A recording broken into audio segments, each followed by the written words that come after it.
আসসালামু আলাইকুম। ধমক দিয়ে বা চিৎকার করে কিন্তু আমরা স্টুডেন্টদের মনোযোগ নিতে পারি না ক্লাসরুমে।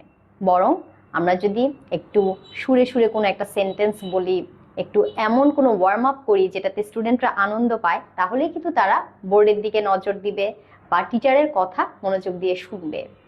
সেই সাথে ইংরেজি সেন্টেন্স শেখানোর জন্য আমরা ছন্দ করে কয়েকটা বাক্য বলতে পারি, তা আমরা প্রশ্ন করতে পারি, তারা উত্তর দিতে পারে। এখানে উদাহরণ দিলেই খুব সহজে বোঝা যাবে। তা আমি এখানে 3টা সেন্টেন্স দিয়ে এক্সাম্পল দিচ্ছি, আর আমার সাথে বিংলি আছে আনসার করার জন্য। যেভাবে আমি প্রশ্ন করব, আমার স্টুডেন্ট বিংলি এখানে উত্তর দিবে। এইভাবে আপনারা ক্লাসরুমে স্টুডেন্টদেরকে প্রশ্ন করতে পারেন এবং স্টুডেন্টরা আনসার করবে। Can you see the board?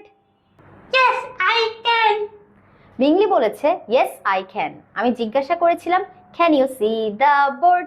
Yes, I can. তুমি কি বোর্ডটা দেখতে পাচ্ছ? বিংলি বলেছে yes I can.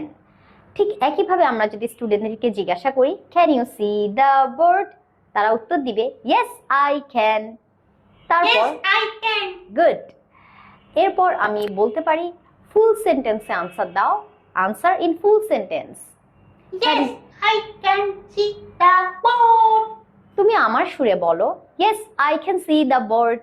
Yes, I can see the board. Okay, let's start. Can you see the board? Yes, I can see the board. Yes I can see the board. Yes, I can see the board. Okay, very good.